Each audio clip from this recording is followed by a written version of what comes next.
Assalamualaikum warahmatullahi wabarakatuh. Perkenalkan, saya Mulia Anis, salah satu mahasiswa PPG dalam jabatan kategori 2 tahun 2022 di Universitas 11 Maret. Pada kesempatan kali ini, saya akan menampilkan video pembelajaran dengan materi kehidupan manusia praaksara masa berburu dan bercocok tanam pada kelas 10.1 SMA Negeri 1 Kramat. Untuk itu, saya memohon kepada dosen dan guru penilai untuk memberikan masukan dan bimbingannya terhadap video pembelajaran yang sudah saya buat ini.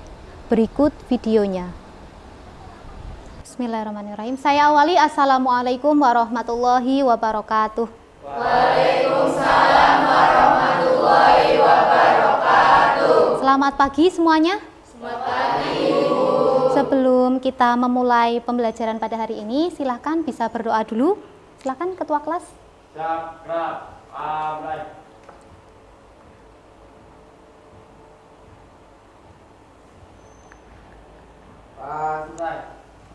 Terima kasih atas pembacaan doanya. Semoga dengan pembacaan doa tadi dapat memberikan kelancaran kita dalam proses pembelajaran hari ini. Amin. Selanjutnya saya presensi dulu.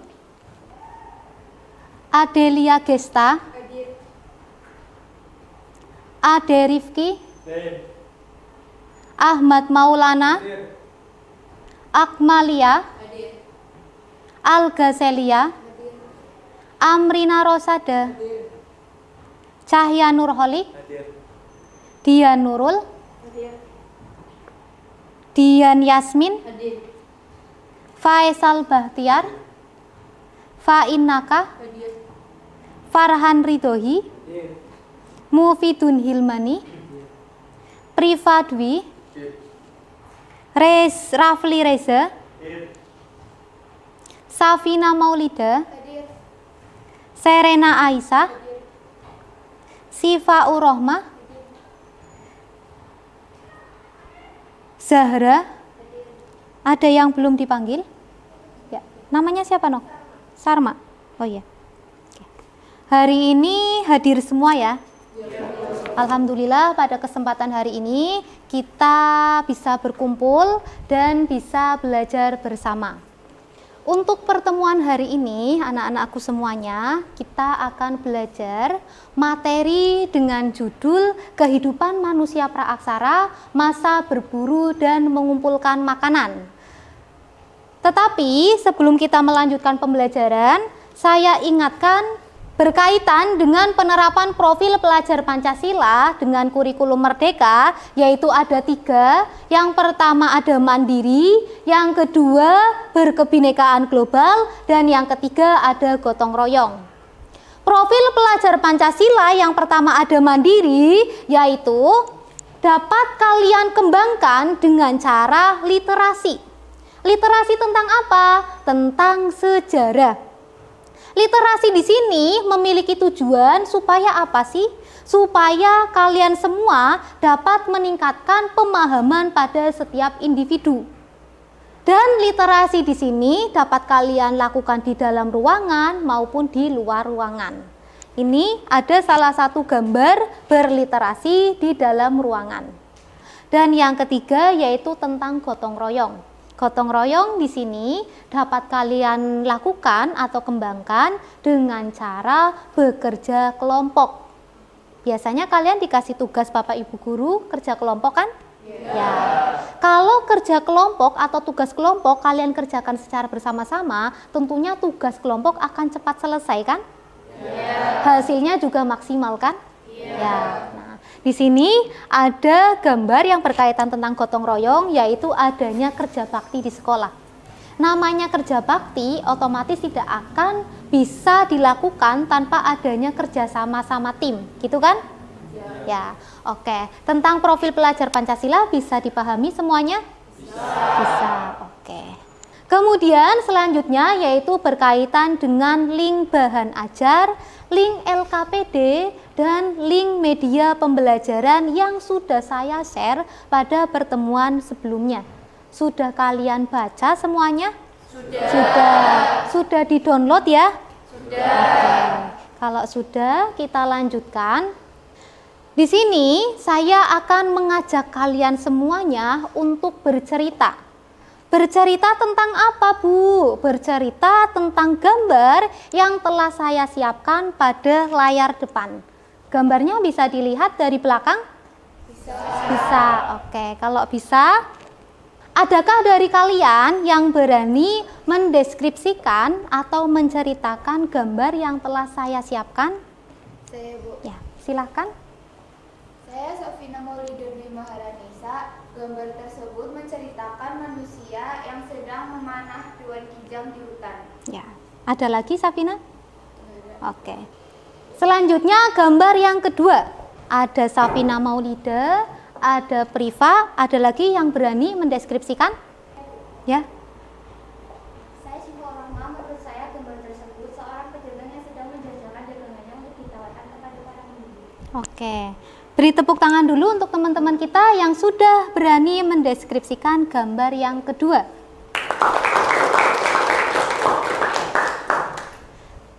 Aktivitas manusia praaksara di zaman dahulu untuk mempertahankan hidupnya, mereka melakukan aktivitas berburu hewan.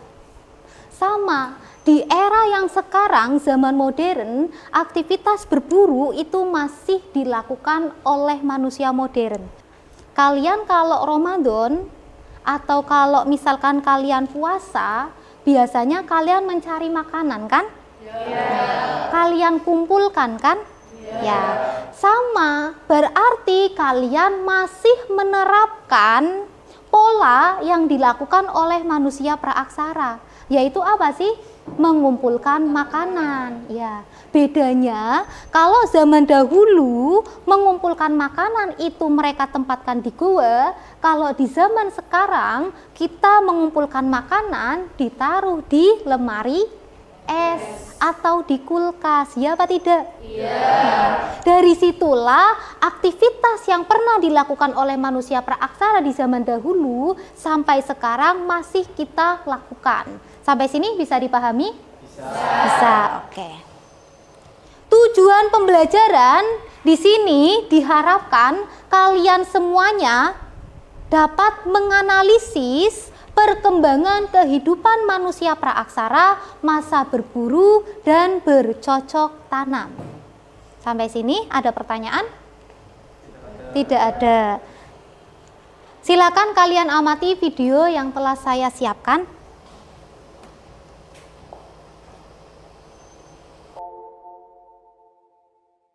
Masa sejarah suatu bangsa dimulai ketika bangsa itu sudah mengenal tulisan. Jadi, dimulainya masa sejarah suatu bangsa bisa beda-beda. Contohnya nih, tulisan tertua di dunia itu adalah tulisan paku yang diciptain sama bangsa Sumeria di Mesopotamia. Tulisan itu udah digunain sejak 3000 tahun sebelum Masehi loh. Kalau Indonesia kira-kira kapan ya? Nah, sebelum kita ngomongin masa sejarah atau masa aksara di Indonesia, kita tuh harus belajar dulu tentang masa prasejarahnya atau masa praaksara. Ingat kan, kalau lagi belajar sejarah, lebih baik secara kronologis. Kita mulai dari zaman batu ya. Kalau kita urutin secara kronologis, zaman batu bisa kita bagi ke 4 zaman. Zaman Paleolitikum, zaman Mesolitikum, Neolitikum, dan Megalitikum. Zaman Paleolitikum berlangsung dari 50.000 sampai 10.000 tahun sebelum Masehi. Waktu itu, di wilayah Nusantara, kita bisa nemuin beberapa jenis manusia purba. Ada Meganthropus paleojavanicus, Pithecanthropus erectus, dan Homo erectus yang ditemuin di 3 daerah. Ada juga Homo wajakensis di Tulung Agung, Jawa Timur, Homo floresiensis di Pulau Flores, dan Homo soloensis di Pulau Jawa. Nah, di masa ini juga manusia mulai kenal sistem kepercayaan yang paling awal. Selama tinggal di gua-gua, manusia mulai melukis di dinding goa dengan cap tangan mereka. Salah satu contohnya itu adalah lukisan di Leang Petakere, di Taman Prasejarah Leang-Leang, Maros, Sulawesi Selatan. Mereka meyakini lukisan ini sebagai simbol kekuatan atau perlindungan dari gangguan roh-roh jahat. Kalau dicap tangan jarinya itu nggak lengkap. Diperkirain itu tuh ungkapan berkabung manusia di zaman itu. Kehidupan manusia praaksara pada zaman dahulu yaitu ada 3, Yang pertama ada masa berburu dan mengumpulkan makanan, yang kedua masa bercocok tanam, dan yang ketiga masa perundagian atau zaman logam. Tetapi yang kita pelajari hari ini yaitu ada dua, masa berburu dan mengumpulkan makanan dan masa bercocok tanam. Yang pertama yaitu ada masa berburu dan mengumpulkan makanan yang dikenal dengan istilah food gathering. Ciri-ciri dari kehidupan manusia praaksara masa berburu dan mengumpulkan makanan, yang pertama, manusia di zaman ini yaitu memiliki ketergantungan yang sangat tinggi pada alam. Yang kedua, manusia praaksara di zaman ini yaitu apa? Mereka tinggal di wilayah yang dekat dengan sumber mata maaf. Ciri yang kedua, ulang ya. Ciri yang kedua yaitu manusia praaksara di zaman ini mereka hidup di daerah yang kaya akan sumber makanan. Yang ketiga yaitu mereka hidup pada daerah yang banyak dikunjungi oleh hewan-hewan atau binatang. Ciri yang keempat yaitu mereka hidup nomaden. Pada saat sumber makanan yang mereka kumpulkan dinilai sudah menipis, maka mereka akan berpindah ke lokasi atau ke tempat lain yang banyak sumber makanannya. Dan yang terakhir yaitu mereka hidup secara berkelompok di dalam goa. Sebelum saya lanjutkan, ada pertanyaan atau tidak? Ada, Bu. Ada. Silakan, Mas. Nama saya Cahya Nur Kolik, izin bertanya, kenapa manusia praaksara hidup dengan cara berburu? Kemudian apakah orang-orang di luar sana yang menembaki burung atau sejenisnya dapat dikatakan salah satu cara bertahan hidup? Ya. Terima kasih. Oke. Terima kasih atas pertanyaannya. Saya jawab dulu. Karena mereka belum mampu menciptakan makanan atau belum mampu memproduksi makanan. Sehingga apa yang disediakan oleh alam maka akan mereka makan. Contohnya apa? Tumbuh-tumbuhan maupun binatang. Bisa dipahami sampai sini? Untuk aktivitas yang terakhir yaitu berkaitan dengan berdiskusi. Nah, di sini saya akan mengajak kalian untuk berdiskusi tentang suatu artikel yang berjudul Gajah Asia diburu, dibunuh, dan dikuliti untuk aksesori obat. Di sini saya akan membagi kalian ke dalam 4 kelompok. Masing-masing kelompok beranggotakan 5 anak. Bisa dimulai dari Joy? Ya, silakan. 2, 3, 4, 1, 2, 3, 4, 1, 2, 3, 1, 2, 4, 1, 2, 3, 4. Oke. Silakan bisa bergabung dengan kelompoknya.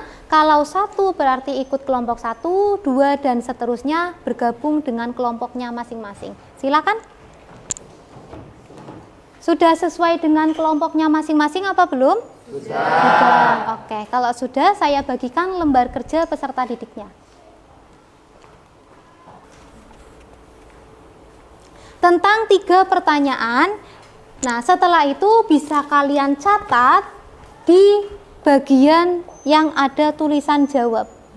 Bisa dipahami? Oke, silakan bisa didiskusikan dulu.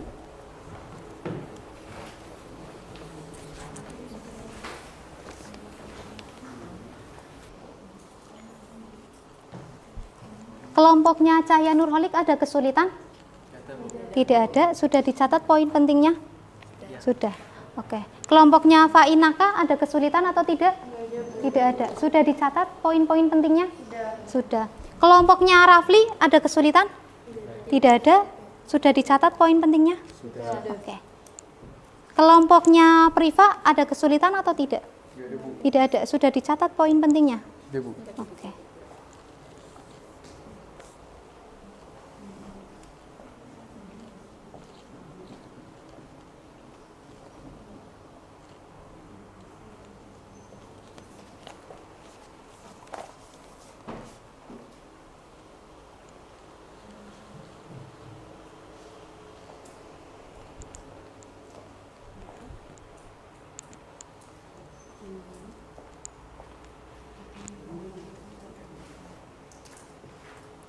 Sudah didiskusikan semuanya?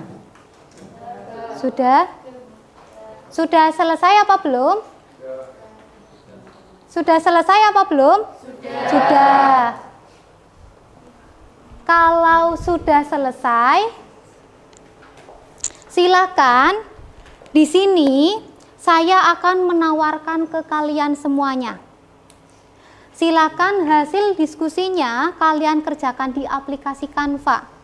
Desain Canva itu ada bermacam-macam. Saya tawarkan, kalian mau desain apa? Untuk kelompoknya Joy, mau desain apa? PowerPoint. Kelompoknya Serena? PowerPoint. Kelompoknya Pak Inaka? Infografis. Oke. Kelompoknya Cahya? Infografik. Oke. Karena sudah ada kesepakatan kalian semuanya, yaitu dengan desain PowerPoint dan infografik, silakan kalian masukkan ke Canva dulu. Silakan dimasukkan ke Canva hasil diskusinya. Silakan bisa dimasukkan dulu.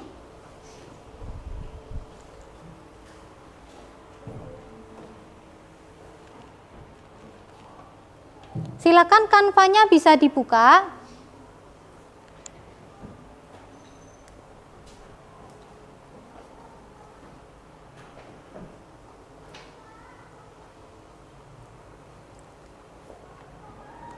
Sudah dibuka semuanya?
Sudah dibuka Canva-nya? Sudah. Silakan kalian cari gambar. Kalau kelompoknya tadi infografik, silakan kalian cari desain infografik. Kalau PowerPoint, silakan bisa kalian cari PowerPoint.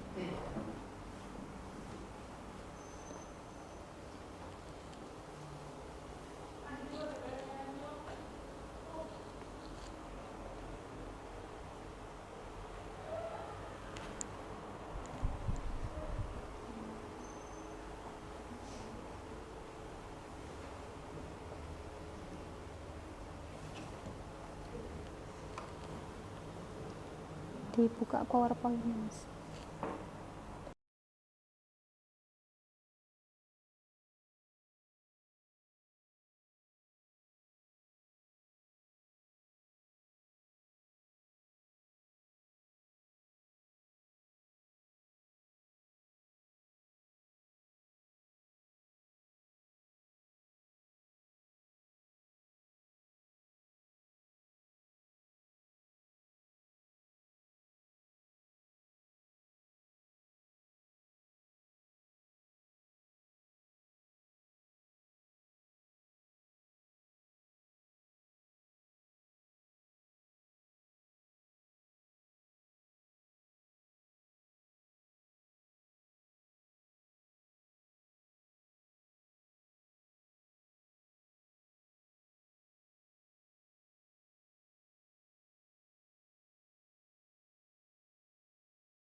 Cahya, buka Canva.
Sudah dimasukkan ke aplikasi Canva semuanya? Sudah. Sudah selesai apa belum? Sudah. Kalau sudah selesai, kita presentasi ya. Ya? Oke.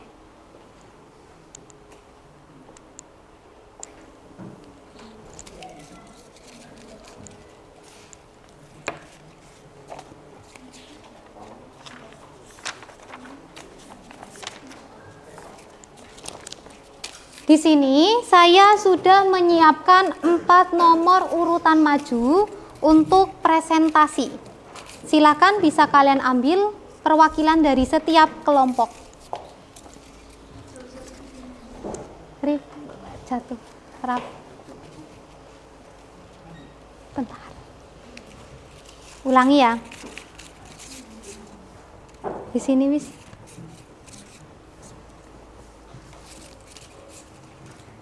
Di sini saya sudah menyiapkan 4 urutan maju dari masing-masing kelompok. Silakan untuk perwakilan kelompok bisa mengambil nomor urutnya. Silakan.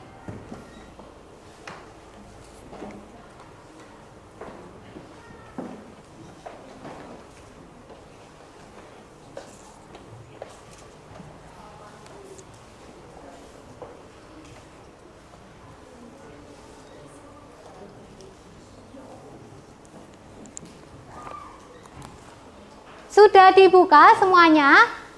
Sudah. Oke, nomor urut 1 siapa? Kelompoknya Rafli. Kelompok 2, nomor urut 2 Cahya. Nomor urut 3 Fainaka. Nomor urut 4 Joy. Oke. Sudah selesai semuanya? Sudah dimasukkan ke Canva apa belum? Sudah. Oke, sudah kalian download? Sudah. Kalau sudah kalian download, silakan bisa kalian kirimkan ke kontak saya biar saya download. Silakan untuk nomor urut 2 bisa mempresentasikan. Assalamualaikum warahmatullahi wabarakatuh. Waalaikumsalam warahmatullahi wabarakatuh. Kami dari kelompok 4 akan mempresentasikan hasil diskusi kami tentang gajah diburu, dibunuh, dan dikuliti untuk aksesori dan obat. Nama saya Amalia Hidayat Jana. Nama saya Cahyanto Kolik. Nama saya Salma Rizky Aviana. Nama saya Adelia Gesta Utami. Saya Budi Bundaru. Gajah Asia diburu, dibunuh, dan dikuliti untuk aksesoris dan obat. 1. Pendapat. Menurut kami yang dilakukan oleh pemburu sangat salah karena pembunuhan gajah sangat merugikan bagi satwa tersebut. Apalagi gajah merupakan hewan yang terancam punah karena pembunuhan liar, dan gajah juga memiliki hak untuk hidup sama halnya dengan makhluk hidup lainnya. 2. Dampak. Jika pemburuan terus berlanjut, spesies gajah akan punah yang akan membuat anak cucu kita tidak bisa menyaksikan spesies tersebut. Dan tidak hanya berdampak pada manusia, punahnya spesies gajah akan mempengaruhi ekosistem hutan karena gajah merupakan hewan yang sangat berpengaruh dalam ekosistem hutan. 3. Solusi. Untuk menghentikan pemburuan gajah, Agar tidak berlanjut, kami sebagai pelajar yang dibekali ilmu digital senantiasa akan menyampaikan stop pemburuan gajah dan menanamkan pemikiran untuk melestarikan spesies gajah lewat media sosial seperti Instagram, TikTok, Facebook, Twitter, dan lain-lain, agar orang yang melihat postingan kami dapat tersadarkan untuk melindungi dan melestarikan spesies gajah. Terima kasih atas perhatiannya. Apakah ada yang ingin ditanyakan? Silakan. Nama saya Amrita Rosyade. Ada yang mau ditanya, Kak? Nama saya Amrita Rosyade. Izin bertanya, apakah manusia praaksara pada zaman dahulu berburu gajah untuk kebutuhan hidup? Terima kasih. Apakah ada yang lain? Silakan. Nama saya Alga Zelsia. Menurut kelompok Anda, apakah sebagai seorang pelajar memiliki kewajiban untuk melindungi hewan gajah? Terima kasih.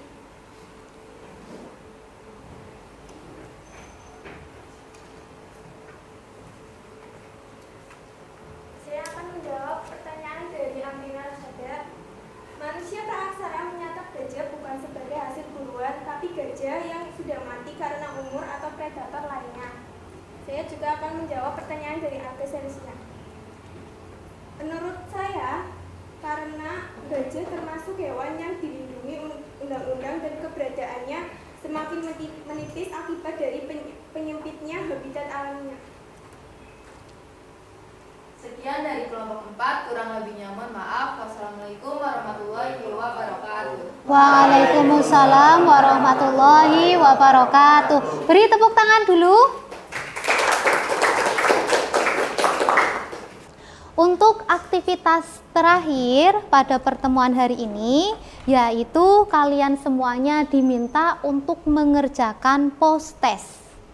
Tujuan dari pengerjaan post-test di sini yaitu supaya untuk mengukur tingkat pemahaman materi yang telah kita pelajari pada hari ini. Jadi untuk itu anak-anakku semuanya, pada saat kalian mengerjakan post-test, kalian kerjakan secara mandiri. Diharapkan jangan bertanya ke teman. Sesuai dengan apa yang kalian ketahui, silakan bisa dikerjakan. Gitu ya? Oke, saya share dulu linknya. Sudah ada link pengerjaan post-testnya? Sudah? Kalau sudah, silakan bisa kalian kerjakan. Saya kasih waktu 5 menit.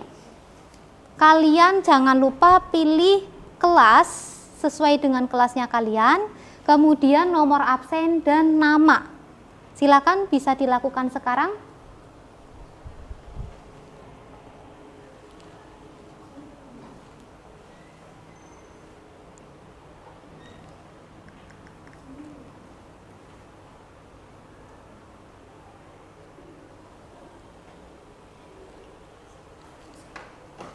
Sudah bisa berhasil semua masuk link post-testnya? Sudah?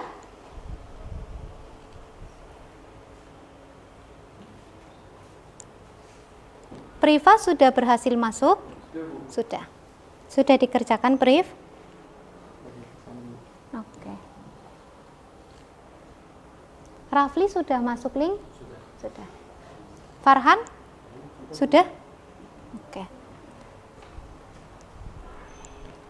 Cahya Nurholik sudah masuk?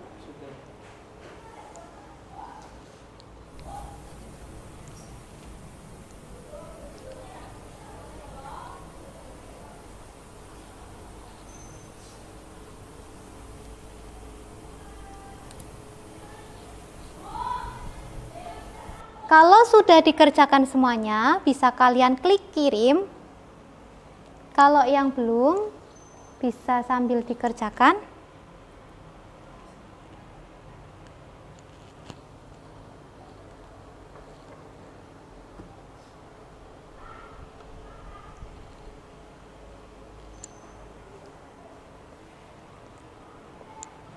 Sudah dikirim semuanya?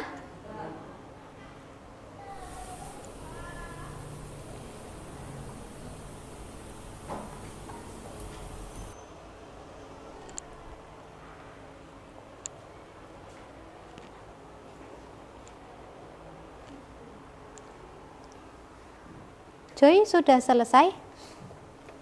Belum. Kalau sudah selesai bisa dikirim. Sudah dikirim apa belum? Sudah. Sudah dilihat hasilnya? Sudah. Ada yang remedi? Ada yang remedi? Coba ngacung. Oke. Tuh 2, 3, 4, 5, 6. Berarti yang tidak remedi? Coba ngacung yang tidak remedi. Oke. Lebih banyak yang tidak remedi ya? Oke. Berarti untuk itu anak-anakku semuanya, bagi kalian yang nilainya di bawah KKM, silakan kalian nanti mengikuti remedial di pertemuan berikutnya.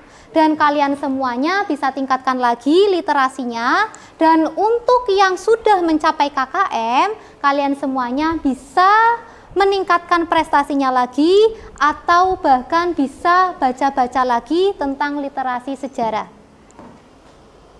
Yang terakhir, bisa kalian lihat di layar depan, yaitu berkaitan dengan refleksi. Di sini ada 4 pertanyaan yang saya tautkan pada layar depan, yaitu yang pertama berkaitan dengan perasaan kalian dalam belajar. Nah, di sini apakah kalian senang mengikuti proses pembelajaran hari ini? Senang. Oke. Kemudian yang kedua berkaitan dengan materi pembelajaran. Di sini kalian apakah bisa menguasai materi yang telah saya sampaikan kita pelajari hari ini? Bisa. Kemudian apabila kalian predikat, kalian baik, cukup atau kurang? Baik. Ada yang cukup? Tidak ada? Oke. Ada yang cukup? Priva cukup? Oke. Kemudian yang ketiga yaitu berkaitan dengan keaktifan. Nah, di sini kalian semuanya apakah sudah terlibat aktif dalam proses pembelajaran hari ini? Sudah. Oke, yang sudah silakan kalian tingkatkan. Yang masih pasif atau belum berani bertanya, nanti pada pertemuan berikutnya bisa kalian tingkatkan lagi rasa percaya dirinya. Kemudian yang terakhir kerjasama. Di sini kalian semuanya bisa bekerja sama apa tidak dengan kelompoknya? Bisa. Oke, berarti untuk selanjutnya yaitu berkaitan dengan refleksi guru. Dan yang terakhir ada soal remedial. Untuk soal remedial nanti akan saya share, kita kerjakan bersama pada pertemuan berikutnya. Oke. Ada pertanyaan atau tidak? Tidak ada. Kemudian untuk yang terakhir, apakah ada yang berani menyimpulkan materi pada pertemuan hari ini? Oke, silakan. Nama saya Amrina Rasyada, izin menyimpulkan materi pada pertemuan hari ini, Bu. Silakan. Kehidupan manusia praaksara di Indonesia yang pertama adalah masa berburu dan mengumpulkan makanan. Kehidupan ini dicirikan dengan hidup berkelompok, memiliki tingkat ketergantungan yang tinggi pada alam dan hidup berpindah-pindah. Kemudian masa bercocok tanam dicirikan dengan sudah mampu menghasilkan makanannya sendiri dengan cara bercocok tanam secara sederhana. Cara ini dilakukan dengan memanfaatkan tanah yang ada di sekitar gua. Lalu seiring berjalannya waktu, berkembangnya suatu kepercayaan, yaitu kepercayaan animisme atau kepercayaan pada roh nenek moyang, dan kepercayaan dinamisme atau kepercayaan pada benda yang dipercayai memiliki suatu kekuatan gaib. Terima kasih. Beri tepuk tangan dulu untuk Amrina Rosada. Oke, anak-anakku semuanya, saya ingatkan untuk pertemuan minggu depan kita masuk pada materi masa perundagian atau zaman logam. Untuk itu, untuk yang terakhir saya sampaikan berkaitan dengan motivasi. Motivasi ini saya terapkan pada diri saya, bisa kalian ikuti bersama. Apapun yang terjadi, hidup itu indah. Hadapi dengan senyuman dan tetap semangat. Silakan. Apapun yang terjadi, hidup itu indah. Hadapi dengan senyuman dan tetap semangat. Semoga dengan motivasi tadi yang telah saya sampaikan dapat memberikan kebermanfaatan bagi kita semuanya. Amin. Cukup sekian dari saya, kurang lebihnya mohon maaf. Saya akhiri. Wassalamualaikum warahmatullahi wabarakatuh. Waalaikumsalam warahmatullahi wabarakatuh. Cukup sekian dan terima kasih.